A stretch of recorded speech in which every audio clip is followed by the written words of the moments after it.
ওইখান থেকে ফিরে আসবো বাসায়, হাইটে আসবো, আমার ওই সেন্সটা ছিল না। আর বাচ্চারা তো কষ্ট সামনের দিকে দেখতেছে, এই বুঝতে পারবে যে ওর কতটা কষ্ট হয়। আর 10টা শিশুর মতো হেসে খেলে দিন পার করলেও আবরার আজিম জানে না কতটা ঝুঁকিতে তার জীবন। বয়স তার মাত্র 4.5 বছর। এই বয়সেই শরীরে বাসা বেঁধে আছে মরণব্যাধি ক্যান্সার।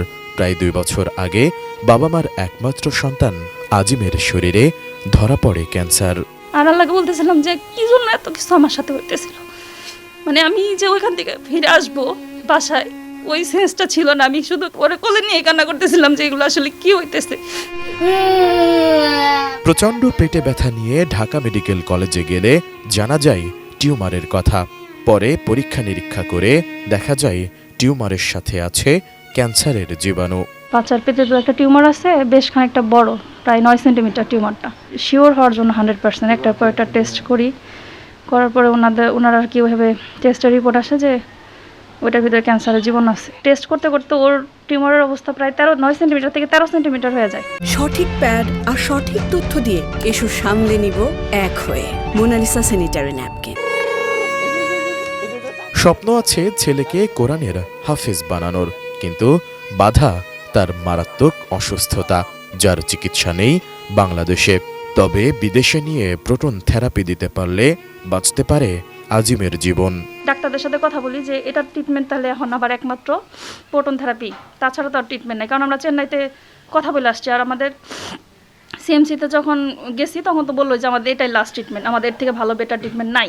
বিভিন্ন মানুষদের কাছে চাই, হেল্প চাই যে আমার বাচ্চাটার জন্য একটু যদি কোনো সহযোগিতা পাই সবার কাছ থেকে, তাহলে আমার বাচ্চাটাকে চিকিৎসা করানো সম্ভব ছিল। হওয়ার আগের থেকে আমাদের দুজনের মতামত ছিল ওকে হাফেজ বানাবো, আগে ওকে মাদ্রাসা লাইনে পড়াবো, ওকে হাফেজ বানাবো, তারপরে ও যা করে করবে।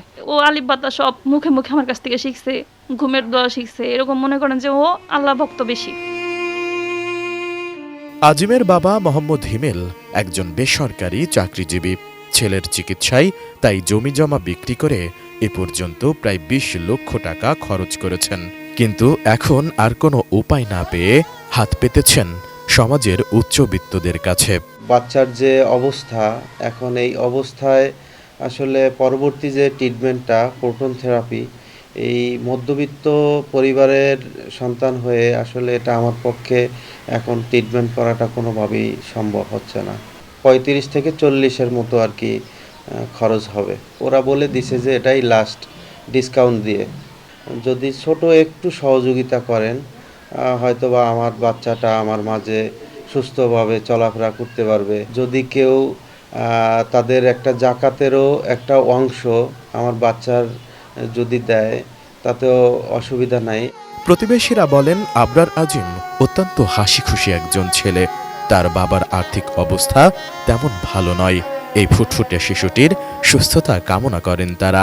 রোগ মানে এমন একটা জিনিস সবাই নিঃস্ব করে দেয়।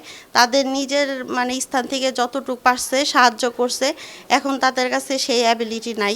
ওর কন্ডিশন দিন দিন অনেক খারাপ হচ্ছে, আগের থেকে অনেকটাই খারাপ আর কি। তো এখন আমরা সমাজে যারা বিত্তবান আছেন সকলের প্রতি বিশেষভাবে অনুরোধ যে ওর পাশে একটু দাঁড়ানোর জন্য। অসুস্থতা আমরা কামনা করি, ওই জন্য ভালো থাকে, আল্লাহ যেন ভালো করে। 4.5 বছরের এই শিশুটি জানে না জীবন মৃত্যুর পার্থক্য কি, তবুও বাঁচতে চায় সে।